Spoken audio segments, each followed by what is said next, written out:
A paz do Senhor, igreja. Glória a Deus. Aleluia. Peço que os irmãos abram suas Bíblias na primeira epístola de João. 1 João, capítulo de número 4. Primeira epístola de João, capítulo de número 4. Vamos ler dos versos de número 7 até o verso de número 21. 1 João 4, do 7 até o verso de número 21. Glória a Deus. Leamos. Amados, amemo-nos uns aos outros, porque o amor é de Deus. E qualquer que ama é nascido de Deus e conhece a Deus. Aquele que não ama não conhece a Deus, porque Deus é amor. Nisto se manifestou o amor de Deus para conosco, que Deus enviou o seu Filho unigênito ao mundo, para que por ele vivamos.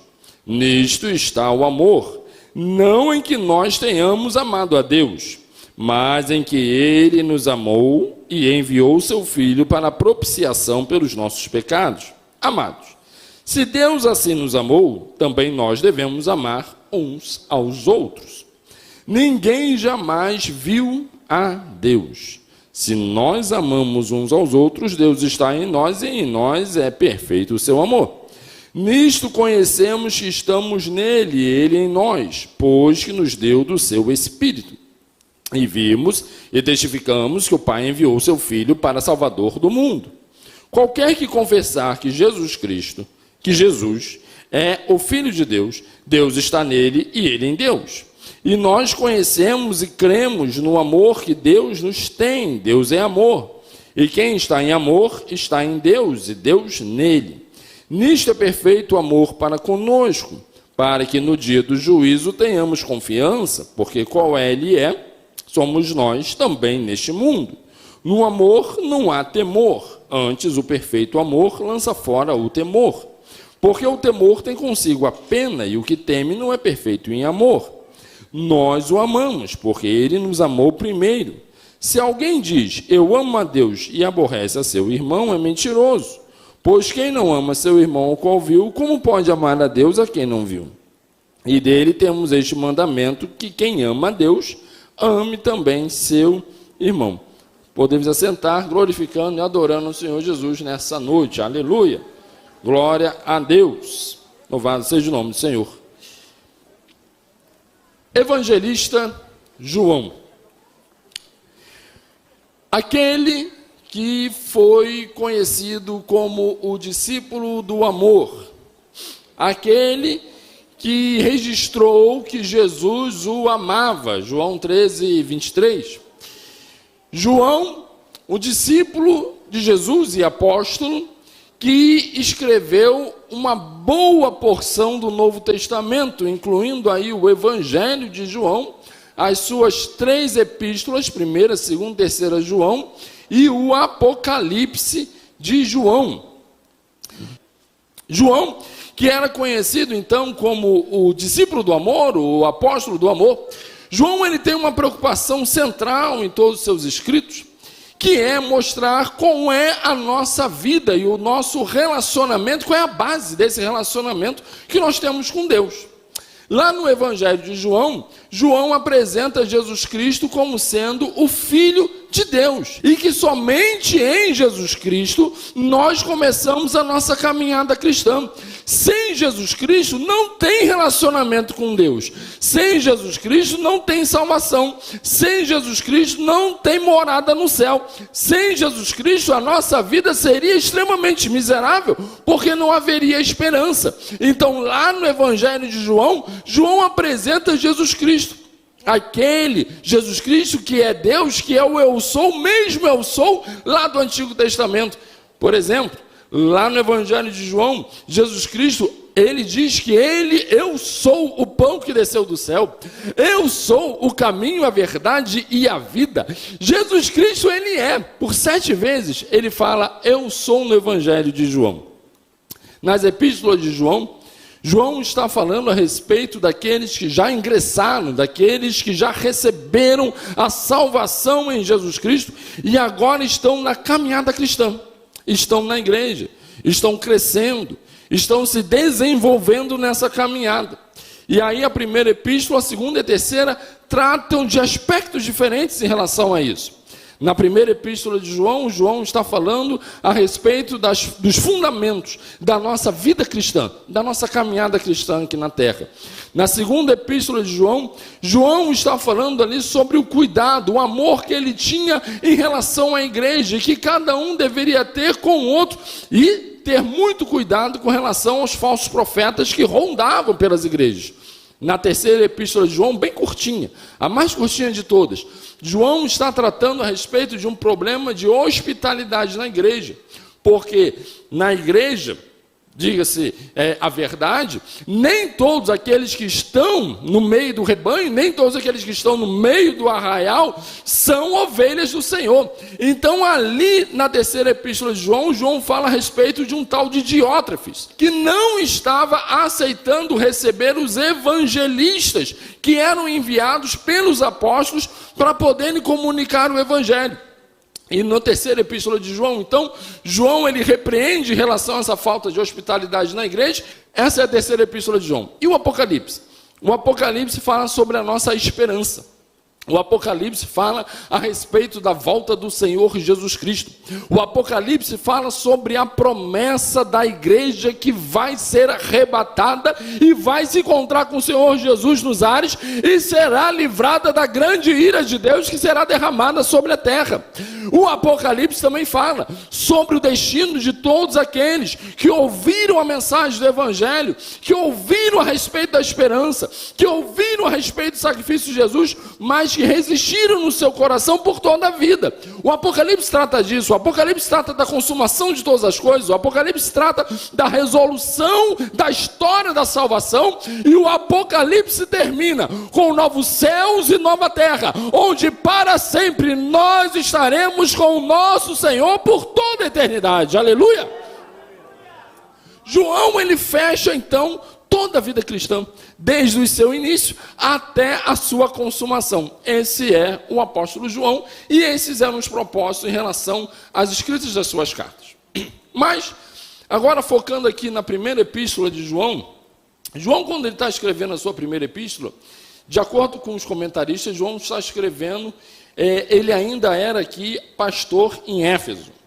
Nós não sabemos exatamente os detalhes de como aconteceu, mas se a gente for acompanhar o Novo Testamento, veremos que a igreja de Éfeso, como já falei aqui em algum outro momento, mas a igreja de Éfeso, ela é uma igreja muito importante no Novo Testamento, é uma igreja central no Novo Testamento. Por quê? Porque era a capital da Ásia Menor. E o crescimento do cristianismo no primeiro século, ele se dá principalmente na região da Ásia Menor. A maior parte das cartas são escritas para lá, quando não é a Ásia Menor, que hoje, atualmente é a Turquia, onde fica a Turquia, quando não é ali exatamente na Ásia Menor, chega-se um pouquinho mais adiante, que é a Grécia, a região toda ali da Macedônia, da Grécia, é onde o cristianismo está crescendo ali no primeiro século. Essa igreja de Éfeso, ela é fundada, na verdade já existia uma comunidade ali em Éfeso, a gente conhece isso por Atos dos Apóstolos, naquela passagem onde Paulo ele chega ali naquela região de Éfeso, e aí ele encontra alguns discípulos ali em Éfeso, só que eles não eram batizados com o Espírito Santo. E aí Paulo pergunta para eles em quem que eles foram batizados. E então aqueles crentes de Éfeso respondem que eles haviam sido batizados no batismo de João. E aí Paulo, ao perguntar sobre o Espírito Santo, aqueles crentes de Éfeso ali, do início daquela igreja, eles diziam que nem haviam ouvido falar que existia um Espírito Santo. E então Paulo, orando e colocando sobre eles as mãos, todos foram ali batizados com o Espírito Santo, iniciando ali então a igreja cristã em Éfeso, por meio ali do ministério do apóstolo Paulo. Posteriormente, Paulo gasta muito tempo, 3 anos ali em Éfeso, e ele se torna então o primeiro pastor efetivamente de Éfeso. Depois dele ele sai, aí a gente tem uma continuação na história bíblica, em que ele envia Timóteo, o seu filho na fé, aquele que ele mais gastou tempo preparando, aquele mais leal filho na fé. Paulo envia então Timóteo para ser pastor lá em Éfeso, na classe de escola dominical dos jovens. Estamos estudando a respeito do ministério de Timóteo em Éfeso, que está nas epístolas de Paulo a Timóteo, descrevendo ali aquele ministério de Timóteo em Éfeso, um pastor muito jovem. E nós não sabemos exatamente o que acontece depois, não há registros históricos que nos esclareçam sobre isso. O fato é que, no final dessa história, no final do século I, já não é mais Timóteo que está como pastor em Éfeso, mas é um apóstolo novamente, que é o apóstolo João, ali como um pastor presidente em Éfeso, né? Porque não era só daquela igreja, era de toda a Ásia Menor. João ali, tanto é que no Apocalipse as cartas são dirigidas exatamente àquelas igrejas, quando João já não estava mais à frente delas, já estava preso na ilha de Patmos. João aqui, nesse momento, ele então está ainda como pastor em Éfeso. Se nós considerarmos aqui o ano, mais ou menos, de 85, quem está governando o Império Romano nesse momento é o imperador Domiciano. E seu alvo principal de perseguição foi o apóstolo João. Então, a epístola de João, ela está sendo escrita nesse contexto. Ela está sendo escrita nesse momento para essa igreja. Entender isso, entender esse contexto, é muito importante para conseguir entender por que João está falando sobre o amor. Por que João está falando sobre um amor que não é um amor como a gente pensa hoje em dia, um amor sentimental. Apenas. O amor que João está falando não é um amor de discurso. O amor que João está falando não é um amor simplesmente romântico. O amor que João está falando não é a ideia de amor que nós temos nos dias de hoje. O amor que João está falando é o amor de Deus. É o amor manifestado em Jesus Cristo. É o amor em que ele registrou lá em João 3,16, fala de Jesus. Porque Deus amou o mundo de tal maneira, indescritível, de tal maneira, que deu, ou seja, um amor concreto, não é um amor de discurso, não é um amor romântico, ele deu o seu Filho unigênito, para que todo aquele que nele crê, tem que crer em Jesus, não pereça, mas tenha a vida eterna. É desse amor que João está falando, para uma igreja que está sofrendo terrível perseguição, para uma igreja que está vendo seus irmãos sendo queimados dentro do Coliseu, para uma igreja que está sofrendo todo tipo de reveses naquele momento, para uma igreja que está vendo seu pastor sendo perseguido de forma cruel pelo imperador romano. É para essa igreja que João está falando sobre o amor de Deus. Que se nós não estivermos no amor de Deus, nós não somos de Deus. Então, essa mensagem que o Senhor me deu para ministrar nessa noite, quero tratar sobre como podemos viver o amor de Deus. Como podemos viver o amor de Deus. E aí a gente já começa aqui no nosso texto, lido no verso de número 7. Amados, amemo-nos uns aos outros, porque o amor é de Deus. Qualquer que ama é nascido de Deus e conhece a Deus. Esse amor que João está falando é um amor que se origina no próprio Deus. Ele não somente se origina, mas ele é a fonte e é aquilo que sustenta esse amor. Esse amor de Deus não tem o amor verdadeiro, ele não tem nenhuma outra fonte filosófica, religiosa, existencialista, discursiva, novelística, poética, não tem outra fonte, a não ser o próprio Deus. Esse amor não nasce no coração do homem natural. Esse amor que João está falando não é um amor que o homem natural consiga entender. Porque esse amor que João está falando é um amor que nasce em Deus. João está falando aqui, um tema central nesse texto, é a respeito do relacionamento entre os irmãos da igreja. Por quê? Porque se o mundo persegue a igreja, se o mundo não compreende a mudança que Cristo fez em nós, dentro da igreja, esse amor precisa ser manifestado.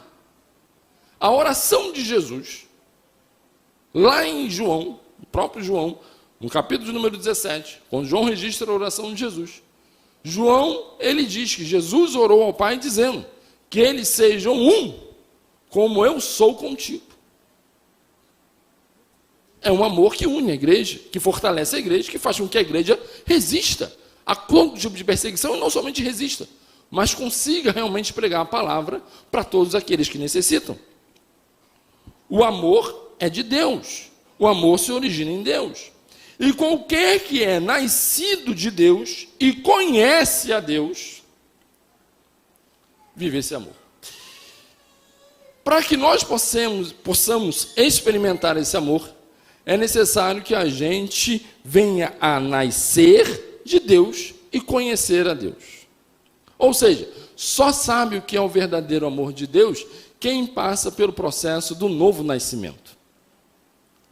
João também registra lá em João, capítulo número 3, no Evangelho, uma conversa de Jesus com Nicodemos. Nessa conversa de Jesus com Nicodemos, Jesus fala para Nicodemos: Nicodemos, é necessário nascer de novo. Nicodemos não entende o que Jesus está falando. Para Nicodemos, o que Jesus estava falando era que era necessário voltar ao ventre da mãe e voltar a nascer, o que era impossível. Então ele faz uma pergunta retórica para Jesus, sabendo que a resposta era impossível.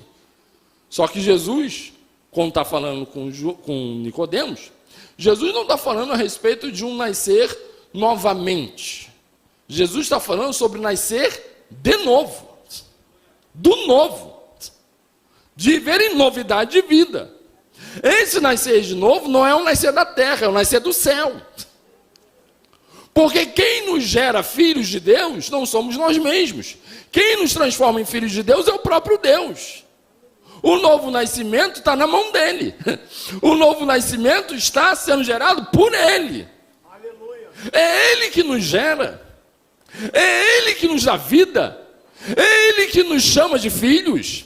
E aqueles que são chamados de filhos conhecem a Deus. Conhecer na Bíblia significa ter relacionamento, porque não adianta a gente apenas nascer de novo, a gente tem que ter relacionamento com Deus. A gente vive com Deus, a gente anda com Deus. A gente está almoçando, Deus está presente. A gente está no ônibus indo para o trabalho, Deus está presente. A gente está no trabalho, Deus está presente. Está na faculdade, Deus está presente. Onde nós estivermos, Deus está presente, porque Deus está conosco. E nós conhecemos a Deus. Jesus, certa vez, falando aos seus discípulos, Jesus também disse: eu não vos chamo mais de servos, mas de amigos. Porque o servo não sabe o que faz o seu senhor, mas o amigo sabe qual é a vontade do seu senhor. Então nós somos amigos, nós convivemos, andamos com Jesus. Jesus nos livra de todo mal, Jesus nos guarda. Ele envia os seus anjos, acampa ao nosso redor e nos livra de todo mal. Por quê? Porque nós conhecemos a Jesus. Nós conhecemos a Deus. Nós nascemos de novo e temos relacionamento com Ele. E é somente assim que nós conseguimos entender o que é o amor de Deus. Aquele que não ama, não conhece a Deus. É a conclusão lógica de João. Ele diz: se só quem ama é porque tem relacionamento de verdade com Deus, então, quem não ama é porque não tem relacionamento com Deus. Aí a gente precisa chamar atenção para nossas próprias vidas. Como assim chamar atenção para a nossa vida? Como é que está o meu coração em relação ao meu irmão? Será que tem alguma coisa, algum rancor, mágoa, ressentimento guardado no meu coração contra alguém? Porque se isso está sendo guardado, está ocupando o espaço que deveria ser ocupado apenas por Jesus. Lá em Efésios, capítulo número 3, quando Paulo vai falar que Cristo habite em vosso coração. Jesus, quando ele habita, ele quer habitar tudo. Ele quer ocupar todo o espaço. Todo o espaço. Se o meu coração tem um espaçozinho para rancor, para mágoa, para ressentimento, significa que eu estou guardando um cômodo onde Jesus não pode ter acesso. Só que se eu tenho um cômodo no meu coração que Jesus não pode ter acesso, João está falando então que eu não tenho relacionamento com Jesus. Jesus não é um habitante, não é um morador da minha residência. Jesus é apenas o forasteiro. Jesus é apenas um turista. Porque quando a gente vai, por exemplo, tem casos, né, que a gente aluga um quarto. A gente vai viajar, fazer um turismo, e aí a gente aluga um quarto. E às vezes aquele quarto ali tem um cômodo, às vezes você vai alugar uma casa, né? Vamos alugar uma casa, tal, levar o pessoal para passear, né? Enfim, carnaval, Natal. Aí você vai e aluga uma casa. Aí normalmente o morador da casa, o que ele faz? Ele separa um cômodo onde ele tranca com chave aquele cômodo, e a gente não tem acesso àquele cômodo, mas a gente tem acesso ao restante da casa. Só que a gente é o quê? Turista. A gente é forasteiro. Por quê? Porque o morador da casa ele tem acesso a tudo, não tem nenhum cômodo fechado para o morador. Se tem algum compartimento no meu coração que Jesus não pode entrar, ele não é morador. Se ele não é morador, então ele não tem relacionamento. Porque ele não quer ser apenas um visitante, ele quer habitar no seu coração. Então, se Jesus habita no nosso coração, a gente conhece o que é o verdadeiro amor. A gente não guarda mágoa, não guarda rancor, não guarda ressentimento, não guarda nada disso. Se a gente tem algum problema com alguém, a gente senta e a gente resolve no amor de Jesus Cristo. Por quê? Porque Deus é amor. Quando João fala isso, João está expressando algo que para ele era muito vivo. O que era? É que para João, o amor é uma pessoa. Quando ele usa o verbo ser para falar dessa qualidade a respeito de Deus. Ou seja, Deus é, em essência, amor. O que João está falando é que o amor não é alguma coisa. O amor é uma pessoa. É a pessoa de Deus. Porque Deus é amor. João vivia isso. Sabe por que João, ele teve as experiências com Deus que ele teve? Porque ele tinha relacionamento com aquele que é amor. Se nós queremos ter experiências com Deus de verdade, profundas, que vão mudar as nossas vidas, e que não somente mudarão as nossas vidas, mas que ficarão como legado para as gerações que virão, nós precisamos ter relacionamento com essa pessoa, que é amor. Nisto se manifestou, verso 9, o amor de Deus para conosco, que Deus enviou o seu Filho unigênito ao mundo, para que por ele vivamos. O amor de Deus é um amor manifestado. O amor de Deus é um amor que se manifesta, que se concretiza. Hoje nós vivemos uma crise muito grande em relação a esse conceito do amor. Muito grande. Eu estava falando com o pastor Alexandre, já foi a Rosa dos Ventos, estava falando com o pastor Alexandre ali, que me chama a atenção essa questão de nós sermos pentecostais. Eu estou lendo um livro agora, que é um livro do autor Clodovs Boff. Clodovs Boff, ele é irmão do Leonardo Boff, que é muito mais conhecido do que o Clodovs, né? Leonardo Boff, muito conhecido por ser o fundador da teologia da libertação. O Clodovs Boff, ele iniciou a caminhada com o irmão na teologia da libertação, lá pela década de 70. Os dois começaram juntos, mas eles se separaram. Os dois são freis, né? É o frei Leonardo Boff e o frei Clodovs Boff. Os dois se separaram porque o Clodovs Boff percebeu logo no início, ele fala isso muito claramente no livro, que ele percebeu logo no início que a base de sustentação teórica da teologia da libertação estava completamente errada. Ele disse que ele tinha começado a caminhada juntos com essa ideia da teologia da libertação porque ele acreditava na proposta, ele achava a proposta muito interessante, cuidar dos pobres e tal, né, dos excluídos, é uma beleza. Mas logo ele percebeu que a fundamentação teórica estava esquisita, estava errada aquele negócio. Então ele foi se separando do irmão ao ponto de eles hoje terem completamente separados em relação à teologia. Né? Porque um continua sendo esquerdista, que é o Leonardo Boff, e o Clodovs Boff se tornou conservador católico. Um dos principais nomes do conservadorismo católico é o do Clodovs Boff.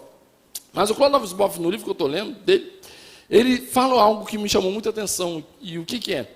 Ele diz o seguinte: A situação da religião cristã no Brasil, ele falando, ele no livro, a situação da religião cristã no Brasil não está pior por causa dos pentecostais. Ele, católico, conservador, falou isso. Por causa dos pentecostais. Por quê? Ele fala.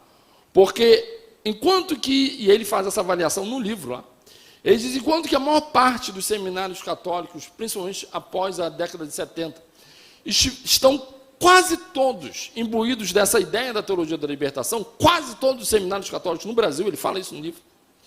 E aí, um foco em que aquele que sai de lá, né, o padre que sai lá formado, ele tem um foco muito grande no social, em cuidado social, mas a centralidade de Cristo, eu estou só repetindo o que ele está falando no livro, mas a centralidade de Cristo não existe para esse padre. Aí ele fala, enquanto isso, os pentecostais, com a sua, e aí ele faz a crítica, né, os preconceitos dele, com a sua pouca teologia, os pentecostais, eles respondem àquilo que é a maior necessidade do homem, que é a necessidade essencial. Ele diz, qual é essa necessidade? Experiência com Deus.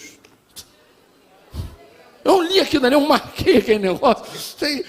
Que coisa que esse camarada aqui está falando. Ele faz as críticas, ele é católico e tal. Ele faz as críticas, mas diz, só não está pior, só não ficou pior por causa dos pentecostais. Porque enquanto eles só olham para o social, a gente está olhando para a pessoa, dizendo o seguinte, você precisa de Deus, você precisa do Senhor Jesus Cristo, você precisa ser habitado pelo Espírito Santo de Deus. Essa é a maior resposta que você precisa na sua vida. Eu achei aquilo interessante, porque hoje esse conceito de amor, ele está completamente deturpado. Esse conceito de amor está muito deturpado. Hoje a gente estudou uma lição sobre isso. Fala-se assim, é um amor, tem que aceitar tudo porque é um amor de Deus, mas um amor que acolhe, e não fala sobre a manifestação do amor, que é a morte de Jesus Cristo na cruz do Calvário, para perdão dos nossos pecados, transformação da nossa vida. Isso não é amor, isso é discurso, mas não é amor. João fala aqui o que é amor. Nisto se manifestou o amor de Deus para conosco, que Deus enviou o seu Filho unigênito ao mundo, para que por ele vivamos. Para que por ele vivamos. Ou seja, para que por ele tenhamos vida. Para que por ele tenhamos mudança na nossa caminhada, para que por ele tenhamos as nossas ansiedades, nossas aflições, angústias. Eu não sei você aqui nessa noite, talvez você tenha uma história de falta de amor, às vezes uma falta de amor dos pais, às vezes uma falta de amor do esposo, uma falta de amor da esposa, às vezes uma falta de amor dos filhos, às vezes uma falta de amor não sei de onde, mas você pode ter essa experiência de falta de amor, e eu quero te dizer aqui nessa noite, essa falta, ela hoje é preenchida pelo amor de Deus na sua vida. Porque quem tem contato com esse amor não sente mais carência de nenhum outro amor, pelo contrário, superabunda em amor. Tem amor para com aquele que necessita, tem amor para com aquele que sofre, aquele que está doente, tem amor para orar, para que o Senhor possa curá-lo, para que o Senhor possa realizar milagre, aquele que está necessitado, tem amor para poder ajudar, fazer seu esforço de conseguir auxiliar aquele que necessita, aquele que tem amor ao ver aqueles que estão caminhando para a perdição, tem amor para pregar o Evangelho, para falar a respeito da salvação em Jesus, vive em amor. Versículo 10, nisso está o amor, não em que nós tenhamos amado a Deus, mas em que Ele nos amou e enviou o seu Filho para a propiciação pelos nossos pecados. O que João está falando é que Jesus é a propiciação pelos nossos pecados, e isso foi providenciado pelo próprio Deus, porque nós éramos todos alvos da ira de Deus, todos nós seríamos destruídos, porque todos nós estávamos em pecados e ofensas. Mas Jesus Cristo morreu na cruz do Calvário por nós, e hoje, quando Deus olha para nós, Ele não nos olha, Ele não olha mais para aquilo que nós somos, nossas falhas e os nossos pecados. Quando Ele olha para nós, Ele vê o sangue do seu Filho amado, Jesus Cristo, derramado na cruz do Calvário. E ali na cruz do Calvário, ele fez propiciação por nós. E a ira do Senhor, ela não nos alcança. E João ainda explica. E se por um acaso tiverdes algum pecado, tenha confiança em Deus que você tem um advogado no céu. Peça perdão, confesse teu pecado, que esse advogado continua te defendendo e o sangue dele continua te cobrindo. Aleluia. Mas o amor de Deus não é apenas um sentimento. Nós também precisamos, ele se manifestou para nós. E o segundo ponto aqui, nós precisamos também manifestar o amor de Deus. Como é que nós manifestamos o amor de Deus? Amados, se Deus assim nos amou, também nós devemos amar uns aos outros. Ninguém jamais viu a Deus, e nós amamos uns aos outros. Deus está em nós, e em nós é perfeito o seu amor. Aí, olha só lá o versículo de número 20. Se alguém diz, eu amo a Deus e aborrece a seu irmão, é mentiroso. Pois quem não ama seu irmão ao qual viu, como pode amar a Deus a quem não viu? João está falando aqui de dois casos. Por quê? Porque não adianta só Deus ter manifestado o amor dele. Nós também precisamos manifestar esse amor. E nós manifestamos esse amor em duas direções. No versículo 12 fala de uma direção. No 20 fala de outra direção. No 12 fala assim, ó. Ninguém jamais viu a Deus se nós amamos uns aos outros. Ou seja, amar o próximo. No versículo 20 ele é específico. Se alguém diz, eu amo a Deus e aborrece o seu irmão, um é uns aos outros, o outro é a seu irmão. Por quê? Porque para aqueles que ainda não são filhos de Deus, o nosso amor é manifestado apresentando Jesus. E vivendo bem, o máximo possível com essa pessoa, de tal forma que não haja impedimento algum para a pregação do Evangelho. Então, antes da gente julgar, por exemplo, aqueles que estão perdidos, nós pregamos o Evangelho. Mas nós falamos a verdade. Nós falamos, Deus, Ele enviou o seu Filho. E Ele tem condições de perdoar os teus pecados. Ele tem condições de responder aos teus anseios, às tuas necessidades. Ele tem condições de enxugar as tuas lágrimas. Ele tem condições de acalmar o teu coração.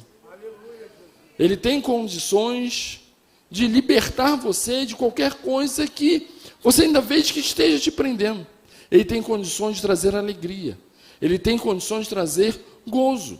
Ele tem condições de mudar completamente a sua vida. Certa vez, tem o livro do C.S. Lewis, Surpreendido pelo Amor.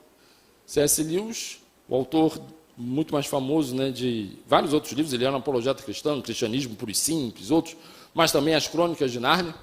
C.S. Lewis, ele conta ali a história do testemunho dele no livro Surpreendido pelo Amor, Surpreendido pela Alegria, em que esse livro diz que ele começou uma caminhada para demonstrar que Deus não existia, já como professor em Oxford. Ele queria provar que Deus não existia, porque a vida dele tinha sido de muito sofrimento, e ele nunca havia encontrado alegria. Ele diz, Deus não pode existir, porque eu não tenho alegria. E aí, em determinado dia, após uma aula em Oxford, ele diz que entrou no ônibus, ali na Inglaterra, e aí ele, voltando para casa, ele diz que no meio do ônibus, ele começou a refletir sobre a alegria, que ele tinha falado sobre isso, professor de literatura, em Oxford, e ele meditando sobre a alegria, e conforme ele ia meditando sobre a alegria, ele disse que ele foi tomado de um ardor dentro do coração, que começou a queimá-lo por dentro, e ele começou a chorar ali dentro do ônibus, e dali dentro do ônibus, chorando e com o coração ardendo, sem entender o que estava acontecendo, ele sai do ônibus. Ele diz que quando ele desce do ônibus, ele sente aquela força que o coloca de joelhos no meio da rua. E naquele meio da rua, é o momento em que ele aceita Cristo, e ele diz, a alegria me encontrou, aleluia. Oh, glória a Deus! Manifestar o amor de Deus para aquele que necessita é apresentar a alegria para aquele que necessita, apresentar Jesus para aquele que precisa. Nisso é manifestado o amor de Deus. Glória, glória, glória a Deus! Louvado seja o nome do Senhor Jesus! Mas também João está falando que a manifestação dessa alegria também é para com os nossos irmãos. Porque João está dizendo, num caso e no outro, o seguinte: tudo é discurso, se não é manifestado de forma concreta. Porque você dizer que crê em Deus e não amar, não manifestar esse amor, é esquisito, porque você não vê Deus. Deus, ele é invisível. Nós não vemos a Deus. Se nós não vemos a Deus, João está explicando, inspirado pelo Espírito Santo, como é que nós manifestamos a existência de Deus. Como é que nós manifestamos a existência de Deus? Na experiência do amor. Mostrar Jesus. Mostrar que tem solução. Mostrar que a sua história não termina aqui. Mostrar que o sacrifício de Jesus não foi em vão pela sua vida. Mostrar que a sua família não será destruída por Satanás. Mostrar que os seus filhos não irão à perdição. Por quê? Porque o sacrifício de Jesus, ele não foi em vão. Falar disso, viver isso, é viver em amor. Mas vamos continuar. Nisto conhecemos, versículo 13, em que estamos nele e ele em nós, pois nos deu do seu Espírito. E vimos e testificamos que o Pai enviou o seu Filho para Salvador do mundo. Duas coisas que João está falando aqui. Primeiro, é que, e aqui a gente vê isso direto no Novo Testamento. A gente fala assim, não tem que manifestar amor, tem que manifestar. Mas às vezes você tem dificuldade realmente de conseguir manifestar. Porque o homem natural não tem como fazer isso. Quando alguém te fere, quando alguém te machuca, quando alguém te magoa, é difícil. Por quê? Porque é um homem natural. A gente não faz. Aí João responde, mas é porque a única coisa que Deus quer é que você se posicione.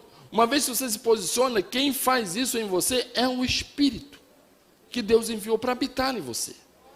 Não sou eu, é o Espírito Santo de Deus. A minha vontade, às vezes, em determinadas situações, é de desejar a morte da criatura.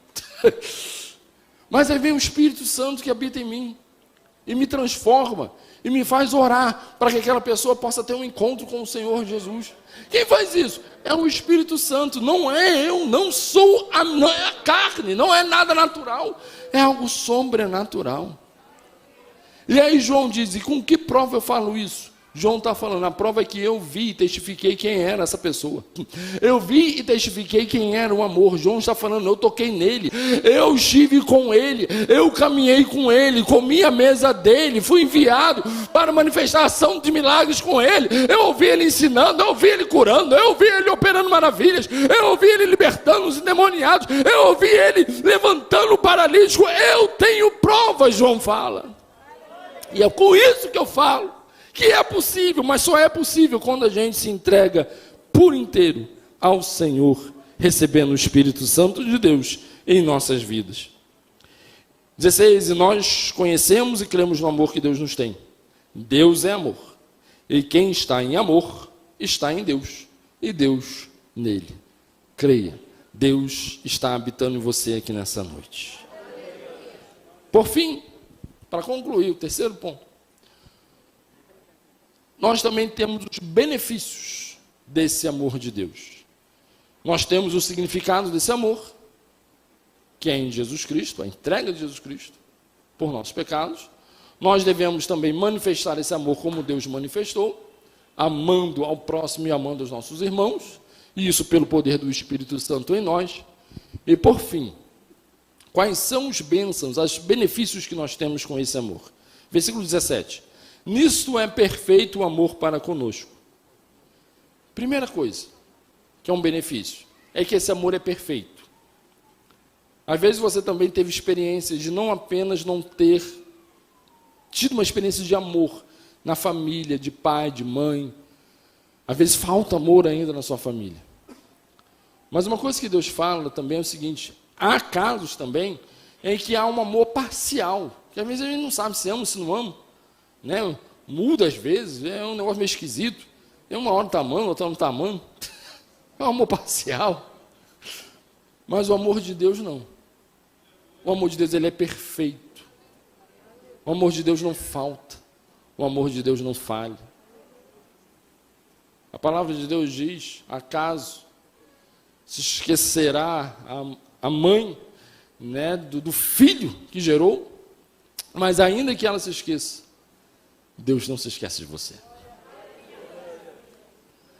Deus não se esquece de você. Deus não se esquece de você. Ele continua contigo. Ele continua ao seu lado. Às vezes, nós podemos sentir até momentos de muita angústia e muita aflição por coisas que nós mesmos cometemos, ou então por coisas que nós esperávamos que acontecesse, não aconteceu, esperanças frustradas, ou às vezes por causa de um desamor, ou às vezes por causa de uma frustração, enfim. E às vezes a gente sente aquela angústia e aflição no coração por causa disso. Mas Jesus, ele continua ali contigo.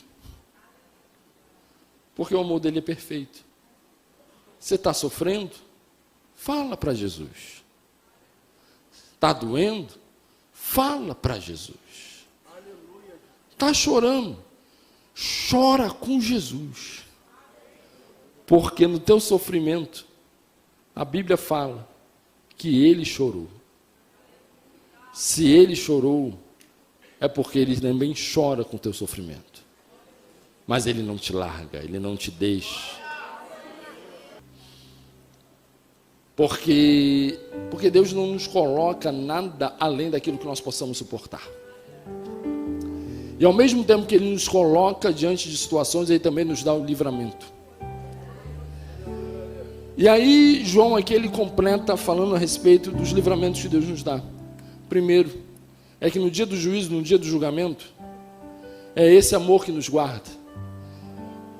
E é por esse amor que nós estaremos para sempre com o Senhor. Nenhuma condenação há para aqueles que estão em Cristo Jesus. Nenhuma condenação há para aqueles que estão em Cristo Jesus. Não há. Não há. Segunda coisa que João fala aqui é que acabou o medo. Quem vive no amor não vive com medo. Quem vive no amor não vive com temor. Quem vive no amor não vive com pavor. Não vive com síndrome do pânico. Porque a solução para isso tudo é o amor de Deus em sua vida. A solução para isso tudo é saber que o Espírito Santo habita em você. E por fim, João também fala que assim como ele é, somos nós por causa do amor de Deus. A igreja, em Atos 13, é a primeira vez em que eles são chamados de cristãos. Por quê? Porque eles tinham total semelhança com Jesus. Pedro tentou negar Jesus 3 vezes. E nas 3 vezes foi dito a ele que não tinha como, porque ele falava como ele. Porque ele se parecia com ele. Não adianta negar. Quem está cheio desse amor se parece com Jesus.